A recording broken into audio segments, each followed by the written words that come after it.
নতুন সরকারের শপথের ঘণ্টা গুনছে দেশ, আর সেই উত্তেজনাপূর্ণ মুহূর্তে একের পর এক চমকপ্রদ ফোন পাচ্ছেন বিজয়ী সংসদ সদস্যরা। দলের হাইকমান্ড থেকে আসা একটি ফোনই বদলে দিচ্ছে বহু বছরের রাজনৈতিক সমীকরণ। কোথাও উচ্ছ্বাস, কোথাও বিস্ময়, সব মিলিয়ে রাজধানী থেকে জেলা শহর পর্যন্ত রাজনৈতিক অঙ্গনে এখন উৎসবের আবহ। মন্ত্রিসভার নাম ঘোষণা না হলেও যারা ফোন পেয়েছেন তাদের ঘিরে শুরু হয়েছে দারুণ আলোচনার ঝড়। সবচেয়ে আলোচিত নামের মধ্যে রয়েছে বিএনপির স্থায়ী কমিটির সদস্য আব্দুল মঈন খান, যিনি ২০০১ সাল থেকে ২০০৬ সাল পর্যন্ত তথ্য মন্ত্রণালয়ের দায়িত্ব সামলানোর অভিজ্ঞতা নিয়ে আবারও মন্ত্রিসভায় ফিরছেন। একই সঙ্গে প্রধানমন্ত্রীর আস্থাভাজন হিসেবে মন্ত্রিত্ব পাচ্ছেন জাতীয় গণতান্ত্রিক আন্দোলন এনডিএম চেয়ারম্যান ববি হাজ্জাজ। অক্সফোর্ডের প্রাক্তন শিক্ষার্থী এই তরুণ নেতা দীর্ঘদিন ধরে ঢাকা ১৩ আসনে সংগঠন ও জনসংযোগের দৃশ্যমান ভূমিকার কারণে দলের চোখে ছিলেন আলোচনার কেন্দ্রবিন্দুতে।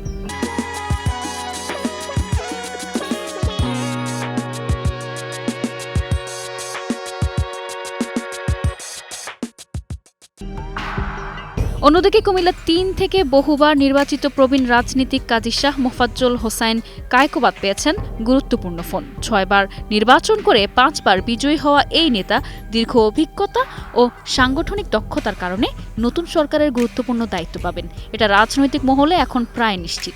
একইভাবে সিলেটে এসেছে দ্বৈত চমক। সিলেট ৪ থেকে বিপুল ভোটে জয়ী আরিফুল হক চৌধুরী এবং সিলেট ১ থেকে বিজয়ী খন্দকার আব্দুল মুক্তাদির দুজনই পূর্ণমন্ত্রীর ফোন পেয়েছেন।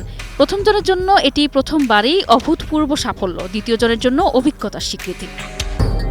বরিশাল ১ থেকে বিজয়ী জহির উদ্দিন স্বপন নিশ্চিত করেছেন মন্ত্রিত্বের ফোন পাওয়ার খবর। প্রশাসনিক বিষয়ে তার সুদীর্ঘ অভিজ্ঞতা নতুন সরকার পরিচালনায় বড় ভূমিকা রাখতে পারে বলে বিশ্লেষকদের ধারণা। পাশাপাশি বগুড়া ২ থেকে নির্বাচিত তরুণ নেতা মীর শাহে আলম পেয়েছেন প্রতিমন্ত্রীর দায়িত্ব, যা বগুড়া জেলায় সৃষ্টি করেছে অসাধারণ উৎসবের আমেজ।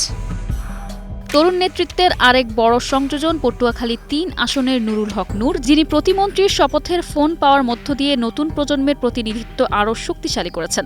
একইভাবে প্রথমবার নির্বাচিত কিশোরগঞ্জ ৬-এর শরীফুল আলম পেয়েছেন প্রতিমন্ত্রীর কল, যা তার রাজনৈতিক যাত্রায় এক অভাবনীয় উত্থান তৈরি করেছে। কয়েক ঘন্টার মধ্যেই নতুন মন্ত্রিসভার শপথ। এর আগে পুরো রাজনৈতিক অঙ্গন উত্তপ্ত হয়ে আছে সেই এক ফোন কলকে কেন্দ্র করে। কে কোন মন্ত্রণালয় পাবেন, কার কাঁধে উঠবে কত বড় দায়িত্ব, সব জল্পনার অবসান হবে আজ বিকেলেই। তবে একথা নিশ্চিত, এই মন্ত্রিসভায় থাকছে অভিজ্ঞতা, নবীনতা ও চমকের এক দুর্দান্ত সমন্বয়।